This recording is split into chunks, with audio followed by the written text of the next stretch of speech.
tema do estudo de hoje é sobre a queda de Adão e entendendo a cruz, né? Na verdade, Jesus como o segundo Adão.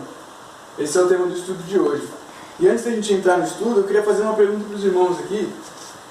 Quero saber qual é a resposta de vocês em relação a isso. Por que Jesus veio? Alguém sabe responder essa pergunta? Por que Jesus veio? O que ele teve que vir?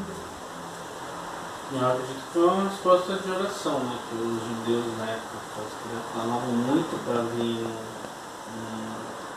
o Cristo, né? O Salvador do mundo, e eles tiveram isso, só que não souberam aproveitar da maneira certa, e ele acabou vindo para aquelas pessoas que nem sabiam que havia isso, que isso existia. Então, ele na verdade veio para todos, né? Ele veio para resposta para a geração de um povo, mas na verdade ele veio para todos. É verdade. Legal. Alguém mais tem alguma resposta? Por que Jesus veio? Para nos salvar. Para nos salvar. Mas nos salvar do quê? Ué, do pecado, da morte eterna. Da morte, do pecado. Amém. É isso mesmo. É interessante essa questão porque muitas vezes a gente não... É meio difícil a gente levar o evangelho para as pessoas sem saber exatamente quem era Jesus ou por que ele veio. Porque é uma resposta boa de vocês, mas é bom a gente sempre procurar entender. Paulo fala, né, lá em Romanos 12, que para a gente não se conformar com esse mundo e transformar pelo nosso entendimento. Então a gente tem que buscar entender mais a vontade do Senhor e transformar nossas vidas mesmo. Porque se a gente for lidando com o mundo, as verdades do mundo começam a entrar nas nossas vidas, né? Então tem muitas coisas que é normal hoje para o mundo e que é totalmente contra a Bíblia, mas é uma coisa que é normal. Então assim, há 100, 200 anos atrás não era normal, vou dar um exemplo aqui, sem querer ser preconceituoso, mas ideologia de gênero. Não era uma coisa normal, hoje já é normal. Daqui 30 anos isso vai ser muito mais comum do que a gente imagina. E a gente sabe que a Bíblia prega contra isso, não contra as pessoas, contra o pecado. Então é importante a gente saber disso também. Mas Paulo fala para a gente renovar nosso entendimento, para o nosso evangelho não ficar pobre. Então muitas vezes a gente não sabe responder essa questão de primeira assim, mas por que Jesus veio? Tá bom, veio para salvar. Mas veio para salvar do quê? Ele tinha que ter vindo. As duas respostas são válidas. Mas a gente vai entender aqui agora, hoje, vai ser bem breve, que Jesus, o projeto dele vinha desde o começo da criação. Então, sempre teve um projeto lá, nos 5 primeiros livros da Bíblia a gente vê na lei falando de Jesus o tempo todo. Nos escritos dos profetas, todos os profetas falaram de Jesus. Então, se tinha um motivo para os judeus clamarem, é porque os profetas falaram. E havia o Messias, ia salvar o povo, e eles clamavam por esse Salvador. Então, para eles, era um Salvador muito mais para essa vida. Talvez foi isso muito que Jesus combateu, né? Que não era para essa vida que ele estava querendo vir. Ele não precisava vir como um rei de Israel. Ele podia vir como um pobre, um homem comum, mas ele queria trazer algo para os judeus, e de fato, como ele falou, depois para a humanidade, com a morte dele.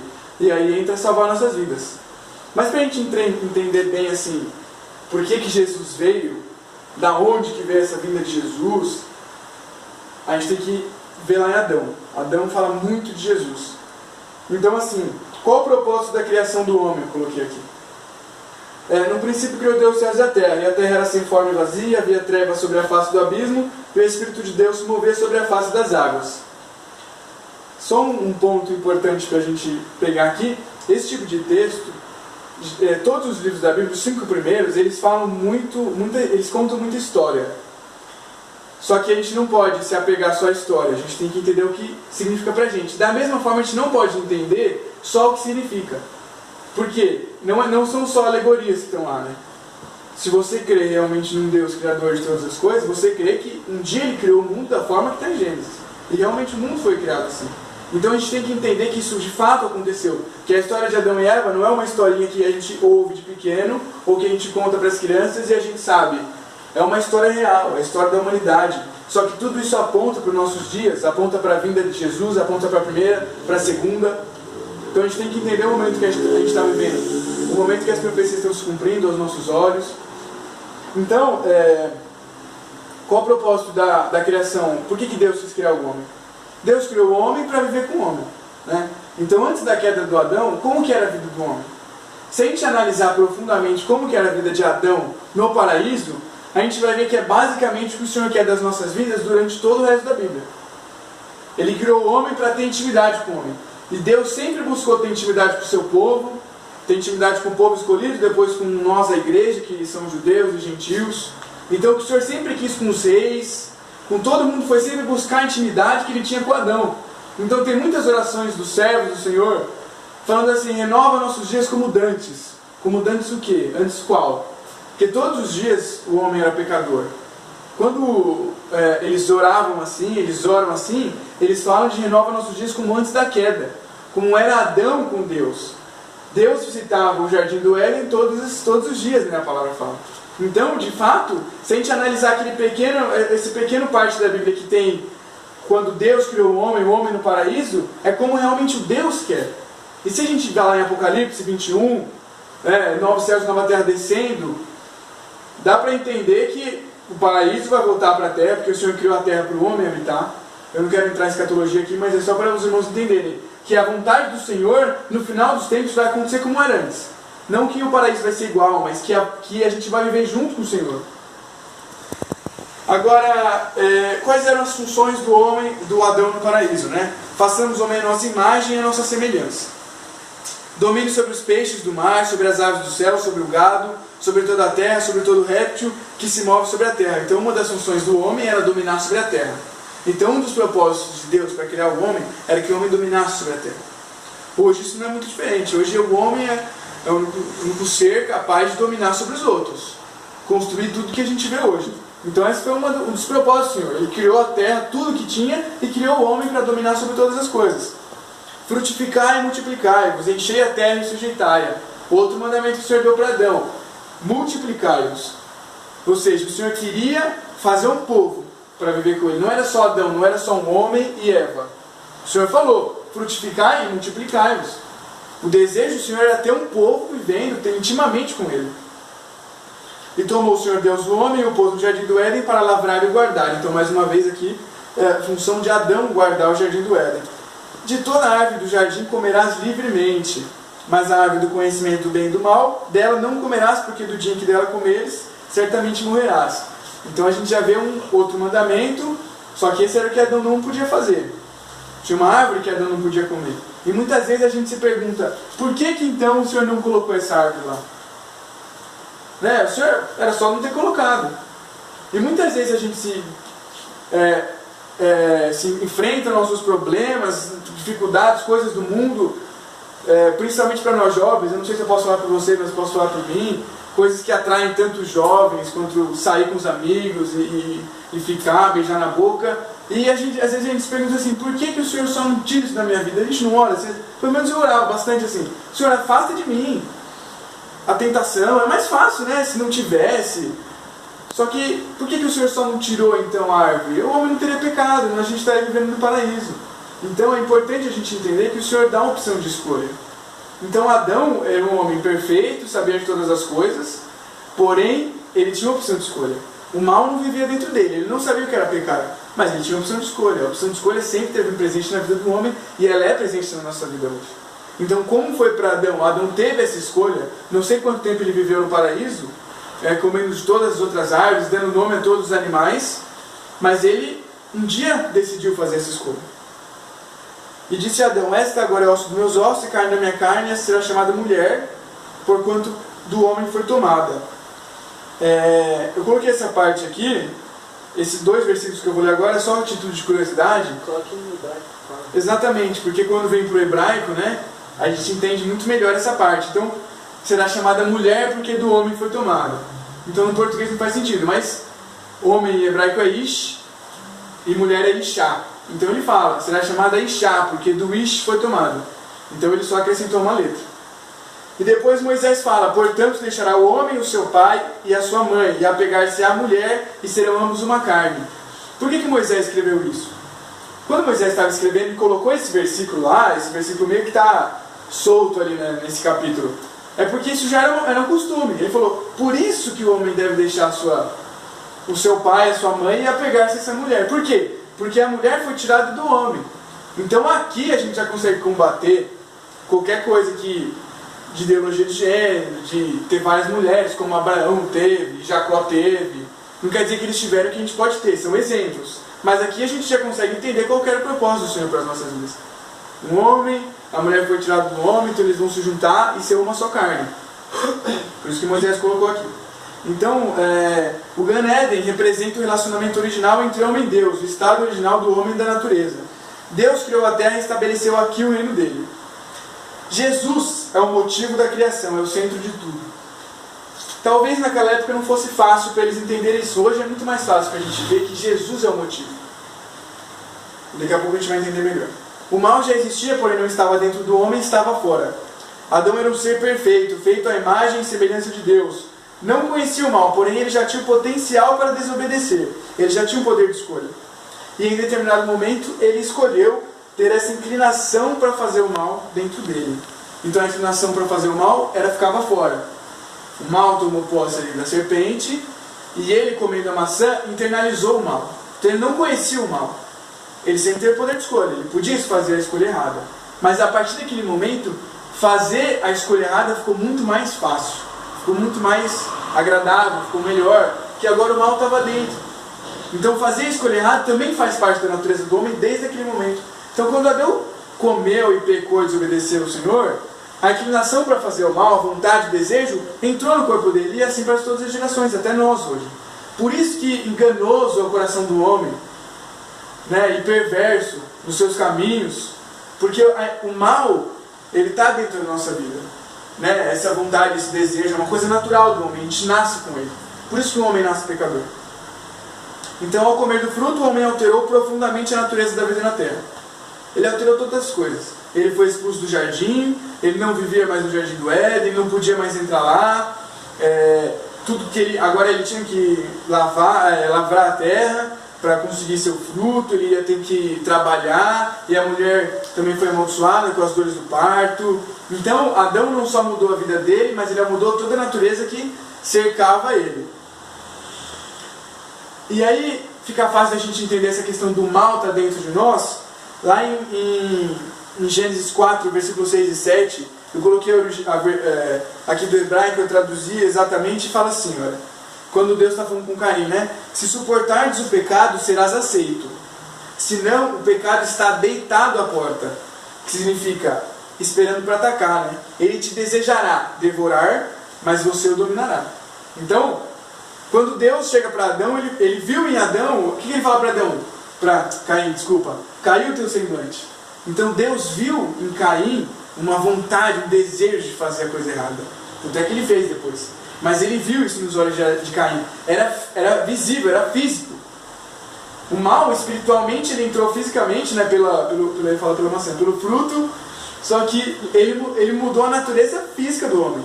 Espiritual e física. Então Deus viu naquele momento em Caim, falou, Caim, caiu o teu semblante nesse momento. O mal está à porta, que nem ele fala. Então agora está mais difícil de existir, ele está dentro de você. Porém, se suportares o pecado, se suportares o pecado, serás aceito. Senão, o pecado está à porta, querendo devorar. Mas você o dominará. Então o Senhor deu a dica para Caim ali, né? Ele falou, olha, agora o negócio está mais difícil, eu estou vendo que você está com desejo, mas você pode, você consegue. Mesmo depois dessa conversa, Caim foi lá e matou o irmão. Vou abrir. Então, a linguagem que apresenta aqui é como se tivesse um animal à espreita. A linguagem no original é como se tivesse um animal esperando para atacar. E assim é o mal nas nossas vidas. Ele sempre está ali. Né? Aquele desenho do diabinho e do anjinho. É basicamente isso. Ele está ali, ele sabe que a sua natureza é essa, ele está ali esperando você, mas você pode dominar. E Deus falou isso para Caim. Deus viu em Caim o mal em seu semblante, representando a internalização de Adão do mal ao comer o fruto. Então, o mal passou a entrar. Nós ainda temos o poder de escolha, porém agora temos o mal dentro de nós. Aí vai a minha outra pergunta. Eu estou lendo aqui porque eu fiz esses slides para apresentar na igreja, como não tem projetor aqui, tá? E Jesus, como ele sendo 100% homem, não tinha nenhum pecado? Pode responder. Porque ele não veio de Adão. Exatamente. Eu devo ter virado aqui. Por que é muito natural, às vezes, eu fazia muito isso, quando Jesus fazia alguma coisa muito grande, tipo jejuar 40 dias, multiplicação e curar as pessoas, aí a gente fala assim, que ele era Deus. Né? Então é fácil a gente falar isso. E de fato ele era. Só que a palavra fala que ele veio como 100% homem. Em Hebreus fala que ele aprendeu com a obediência. Então ele não nasceu sabendo de tudo. Ele teve que obedecer, ele aprendeu a Torá, ele aprendeu as leis desde pequeno, seguiu todos os ritos judaicos. Com 30 anos ele se tornou um rabino, como a gente sabe. Agora, como que ele sendo 100% homem, ele não tinha pecado? E é desde Adão que esse projeto foi instaurado. Por quê? O que Adão fez com o reino de Deus na terra? O reino de Deus era na terra, era estabelecido aqui onde a gente mora. Adão tirou o reino de Deus da terra. Quando ele comeu o fruto, ele desobedeceu, ele não podia mais fazer parte. Então, o reino de Deus era presente, Adão tirou. A partir daquele momento, o projeto de Deus precisava ser concluído. Era a vontade de Deus, ele não podia abandonar o homem e falar, bom, pecou, agora vive a sua própria sorte. O mundo já é do maligno, a gente sabe, mas não foi isso que Deus quis. Deus construiu um projeto naquele instante para a vida do homem. E o projeto era, eu preciso trazer esse reino de volta para o mundo. Então, a partir daquele momento, todas as coisas que aconteceram que a gente pode ler, você vai culminar para um projeto, que era trazer o reino de Deus de volta. O Senhor queria de novo renovar os dias como Adão. Ele queria de novo, ele quer ter intimidade com o homem como ele tinha com Adão. E a gente sabe que isso de fato vai acontecer. Então, como eu disse, ele não nasceu de homens, ele nasceu do Espírito. Então ele já não nasceu em pecado por isso, ele foi concebido pelo Espírito Santo. Ele nasceu de uma mulher, porém a mulher foi usada, como se fosse um instrumento ali. E Jesus era como Adão, ele tinha todo momento o poder de escolha. Só que ele tinha um detalhe, ele não tinha um mal dentro dele. Assim como Adão. Então, a partir desse momento, a gente consegue definir aqui, dentre tantos, objetivos da vinda de Jesus para a nossa vida, para essa terra. Que é estabelecer novamente o reino dele aqui. Porque Adão tirou. Ele, como o segundo Adão que eu mencionei aqui, né, veio trazer de novo.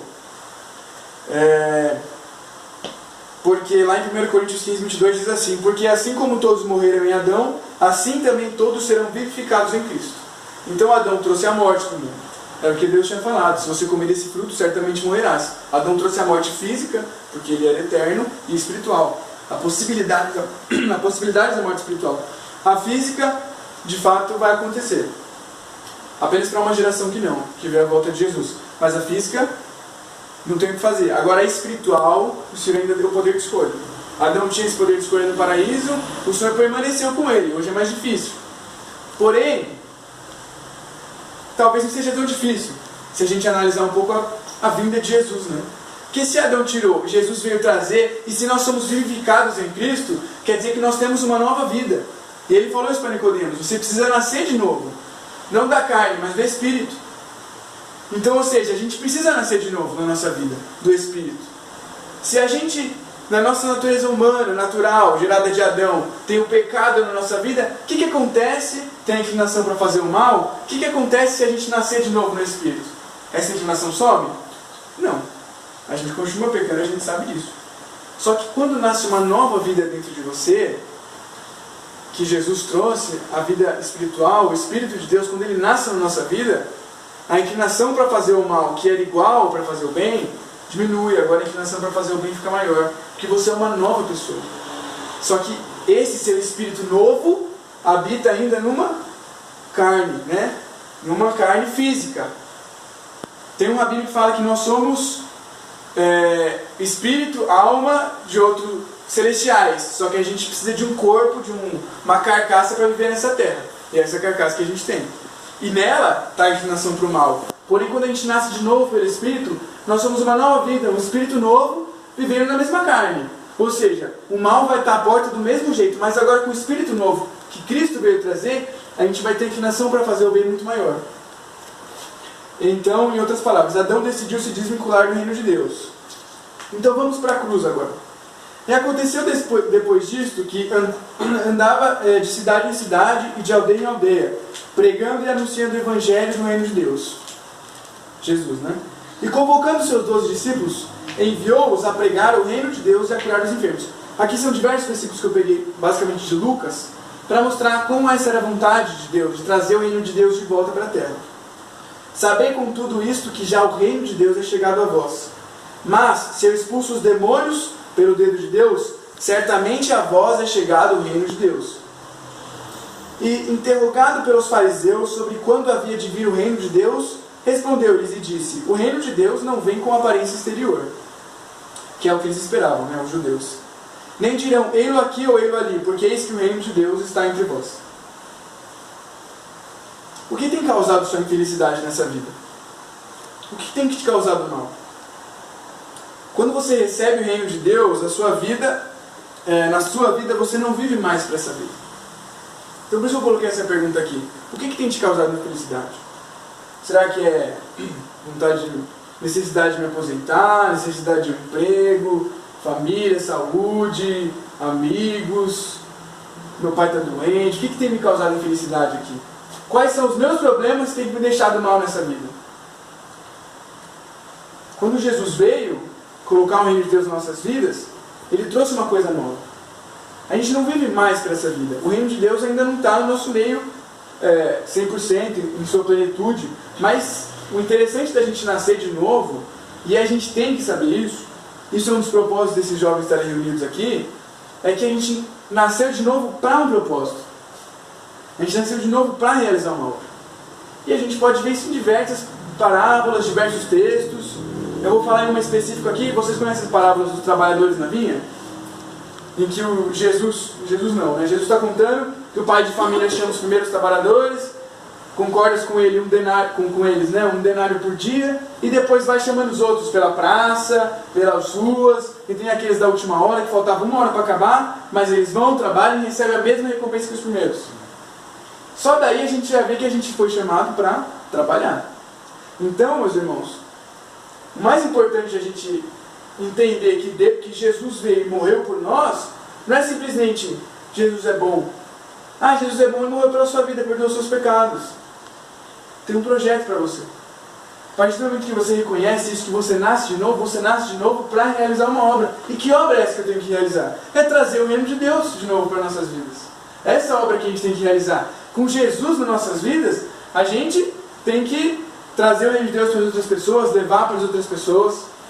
Então, é importante a gente saber que quando a gente nasce de novo, quando o reino de Deus está na nossa vida, a gente não vive mais para essa vida. Aí, as nossas prioridades começam a mudar, né? E mesmo quando a gente entende isso, é muito difícil. Mas isso tem que acontecer. O que é prioridade hoje na sua vida? Muitas vezes é o que tem te deixado triste. Ou não, pode ser seu trabalho, pode ser sua família. Mas isso não pode ser assim. Não quer dizer que você não tem que se preocupar com a sua família, se preocupar com o seu trabalho. Agora veja bem, eu disse prioridade. Então a palavra fala, buscar primeiro o reino de Deus. E as coisas vão ser acrescentadas. Mas só que as coisas só vão ser acrescentadas se você buscar primeiro o reino de Deus. Se você colocar o reino de Deus equiparado com alguma outra coisa, eu não posso te dar certeza. Se você colocar o reino de Deus, em segundo, primeiro a minha família, eu não posso te dar certeza. Eu posso te falar que se você buscar primeiro, se o desejo do seu coração você levantar e você deitar, for realizar a obra de Deus, seja no seu trabalho, na sua faculdade, na sua família, no seu lar, com os seus amigos, se esse for o desejo do seu coração, aí eu posso ter certeza que o Senhor vai acrescentar o resto. Colocar o reino de Deus primeiro nas nossas vidas não quer dizer que a gente não se importa com as outras. Quer dizer que elas só não são prioridade. Então por que eu trabalho aqui? É muito relativo isso, né? Eu não quero entrar em sociologia porque eu não gosto dessa área, mas, sei lá, tem países que você não precisa trabalhar, tem gente que vive no campo e só colhe, planta para ela mesma. Então trabalhar não é a necessidade, é a prioridade da sua vida. Isso tem que acontecer porque você está nessa vida, você precisa se alimentar. Então você tem que arrumar um emprego. Você precisa estudar, então você tem que, para você arrumar um emprego bom, você tem que estudar. E assim vai conseguir as coisas da vida. Essa vida naturalmente, ela vai passando. Agora, o que você não pode deixar passar é o que realmente importa. Que é instalar o reino de Deus na sua vida para poder levar para as pessoas. Então isso tem que ser a sua prioridade. Buscar primeiro, como já falei esse versículo. Vivemos agora com outro propósito. Com um propósito divino. Temos que trabalhar para vivermos novamente como Adão antes da queda. Essa é a nossa função. É viver, buscar ter intimidade com Deus da mesma forma que Adão tinha. É uma coisa difícil? Talvez impossível. Mas Deus fala assim, seja perfeito porque vosso Pai que está no céu é perfeito. Em outro texto lá em Êxodo ele fala, sede santos porque eu sou santo. Quem aqui vai conseguir ser perfeito? Quem vai conseguir ser santo? Ninguém. Mas uma das coisas que Jesus veio nos ensinar aqui, que a gente lê nos Evangelhos, é que muito mais importava o desejo do nosso coração. Então se você buscar ser perfeito, um dia Deus vai te honrar com isso. Um dia Ele vai te levar para morar com Ele e Ele vai falar, bom, agora você pode ser perfeito, mas é porque você buscou, porque você deu valor. Se você buscar ser santo, talvez realmente você não consiga nessa vida parar de pecar, em pensamento, tantas coisas que a gente peca, mas se você buscar isso com seu coração, talvez a gente consiga chegar nesse propósito um dia com o Senhor. Eu não tenho aqui a fórmula da salvação para dar para vocês, gostaria muito, eu gostaria de saber, porque eu gostaria de seguir essa fórmula todos os dias, que eu queria garantir a salvação na minha vida, mas eu não posso, porque a palavra não fala isso, mas ela dá muitas dicas para a gente, e uma delas é, trabalhe para o Senhor, tenha no seu coração a vontade de fazer a obra dele, peça isso para o Senhor, quando você levantar, ajoelha para o Senhor, mesmo que você acorde atrasado, perca ali 1 minuto, às vezes a oração não passa nem de 1 minuto, mas fala, Senhor, que esse dia seja um dia para Ti, porque não tem outro motivo, quando você entende a vinda de Jesus para cá, não tem outro motivo para você viver. O Senhor, Ele não pode ser aquele Jesus pregado na cruz, ou um Jesus que morreu porque Ele te ama apenas, Ele morreu não, mas Jesus é amor, Ele quer te salvar. Tudo bem, mas e aí? O que você está fazendo para isso acontecer? O que você está fazendo para dar valor para isso? Com o mundo em suas próprias leis, em uma decadência moral e ética, totalmente contrária à palavra, conseguimos viver o reino de Deus? Mateus 27:40 fala, e dizendo, tu que destróis o templo, em 3 dias o reedificas, salva-te a ti mesmo. Se és o Filho de Deus, desce da cruz. Então Jesus disse isso antes de morrer, né? Que ele ia destruir o templo e edificá-lo em 3 dias. Isso aconteceu? O templo físico? Não aconteceu. O que ele estava querendo dizer? Lá em Mateus 27:51 a gente tem a resposta. E eis que o véu do templo se rasgou em 2, de alto a baixo, e tremeu toda a terra e fenderam-se as pedras. A questão é a seguinte, nós carregamos o reino de Deus. Então quando Jesus disse que em 3 dias ele ia destruir e edificar, o templo foi destruído mesmo. Anos depois, acho que 30 anos depois da morte de Jesus. Mas que reino que ele estava falando? Que templo era esse? O que aconteceu em 3 dias? A morte e a ressurreição de Cristo. Então em um dia ele morreu, no terceiro ressuscitou, e nesse terceiro ressuscitou com ele a construção do templo nas nossas vidas. E Paulo fala isso diversas vezes, agora a gente carrega o templo de Deus, nós somos os responsáveis por isso. Nós somos responsáveis por levar para as pessoas. Então quando a gente fala de igreja, é importante que a gente entenda isso, que igreja não se aplica a um lugar. Hoje aqui é uma igreja, é um espaço, na verdade a palavra igreja mesmo, assim, não tem na Bíblia, tem a palavra carral, que significa grupo, tem a palavra eclésia, que é congregação, mas isso vem lá do Velho Testamento. Então a gente tem que parar a gente tem que tirar da nossa mente algumas tradições cristãs que veio com a gente tem que se voltar um pouco mais para a palavra. E uma delas que esse texto fala, que o templo é ser reconstruído em 3 dias, é que nós carregamos o templo de Deus. Cláudio, você está falando que não é importante para a igreja? De forma alguma, é muito importante, eu amo ir para a igreja, só que a minha vida espiritual, o meu trabalho com Deus não se resume a isso. Não se resume às minhas funções lá. As minhas funções lá são ótimas, sejam elas quais for. Eu toco na igreja desde pequeno, eu amo tocar. Agora não quer dizer que eu vou para a igreja, toco e vou para minha casa, que eu estou de fato trabalhando para o Senhor. É claro que eu tocar um instrumento pode estar edificando outras pessoas, mas e a minha vida? A gente sabe, Jesus fala, né, em Mateus 7, daqueles que no final dos tempos diriam, Senhor, Senhor, profetizamos em Teu nome. Ou seja, a gente trabalhou na Tua obra. Então pode ser que eu chegue naquele dia e fale, Senhor, eu toquei na igreja, todos os dias, eu estava lá, eu usei Teu nome para curar as pessoas. Mas Jesus vai falar o quê? Não vos conheço, vós que praticais a iniquidade. E a gente já estudou que iniquidade é falta de lei, a palavra no grego anomia. O que significa falta de lei? O Senhor quer que a gente ande nos seus caminhos. A lei de Deus é a instrução de Deus, é a vontade dele para a sua vida. Então, quando o Senhor fala que reconstruiu, é porque nossas vidas são agora o templo de Deus. E se a gente se reúne com os irmãos, a palavra fala, onde tiverem 2 ou mais, ali eu estarei, Jesus fala. Então é muito importante a reunião. Agora a reunião pode ser aqui, pode ser na rua, a reunião pode ser num lugar, numa congregação definitivamente. A gente só não pode se apegar a isso como fazer o nosso trabalho. O nosso trabalho é diário. Por quê? Porque a gente não vive mais para essa vida.